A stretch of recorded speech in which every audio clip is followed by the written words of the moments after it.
Hello साथियों, नमस्कार।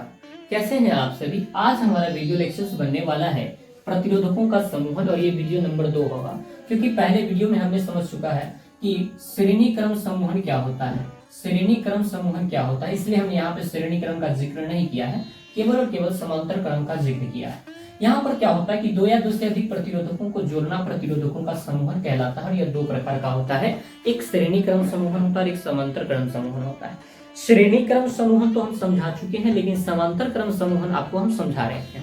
देखिए, समांतर क्रम समूहन का मतलब होता है कि एक यहाँ लगाया, दूसरा यहाँ, तीसरा यहाँ, एक दूसरे के पैरेलल हमने प्रतिरोधक को लगा दिया। मान लीजिए ये परिपथ है जिसमें I विद्युत धारा जा रही है, तो इस परिपथ में मान लेते हैं I1 जा रहा है, इसमें I2 जा रही है और इसमें I3 विद्युत धारा जा रही है। और फिर यहाँ से तीनों जब एक दूसरे से मिल जाएंगे तो यहाँ से विद्युत धारा I वापस आकर निकलेंगे। ये हमारा स्विच है, इसमें V वोल्ट की बैटरी है, R1, R2 और R3 प्रतिरोध है इसका।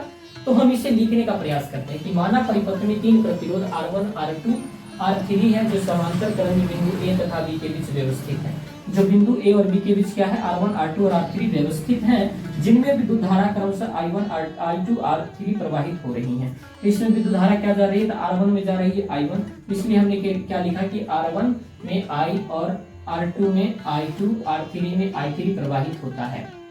एक फॉर्मूला हमने आपको बताया था कि V बराबर होता है IR।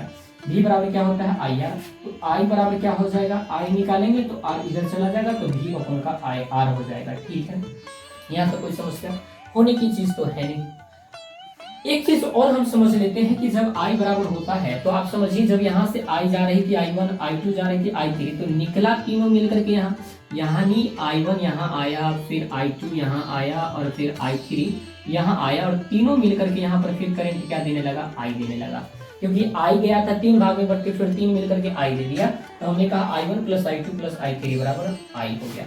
I1 की वैल्यू डाला गया तो V upon R1, V upon R2, V upon R3 बराबर I हो गया।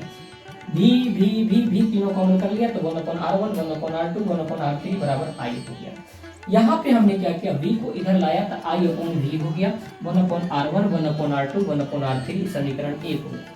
अब हम क्या करेंगे, इस तीनों प्रतिरोधकों को हटा देंगे और तीनों प्रतिरोधकों के समतुल्य एक प्रतिरोध ही इस पूरी परिपथ में लगाएंगे। जैसे ये है, तीनों प्रतिरोध को हटा करके हम फेंक दिए तीनों प्रतिरोध को, और इस तीनों प्रतिरोध के पावर जैसा एक प्रतिरोध यहाँ लगा दिए और इस प्रतिरोध का नाम धर दिया हमने RP। क्या रख दिया, RP। P इसलिए रखा क्योंकि ये P पर होता है पैरेलल, और RS रखते हैं इसलिए क्योंकि S पर होता है सीरीज। तो आइए समझने का प्रयास करते हैं। इनके लिए समतुल्य प्रतिरोध के लिए क्या हो जाएगा, तो V बराबर हो जाएगा IRP। जिससे V बराबर IR होता है तो यहाँ पे तो R प्रतिरोध होता है तब ना, लेकिन यहाँ पे RP प्रतिरोध है तो RP हो जाएगा। यहाँ से अगर I को इधर लाते हैं तो V अपॉन I बराबर हो जाएगा RP, और नीचे में कुछ नहीं है तो एक, दोनों को पलटी मारेंगे तो I ऊपर V नीचे, एक ऊपर और RP नीचे हो जाएगा। ठीक है, ये समीकरण हमारा 2 हो जाता है। यहाँ पर आपको दिख नहीं रहा था इसलिए अब क्या करते हैं, समीकरण 1 और 2 कर लेते हैं।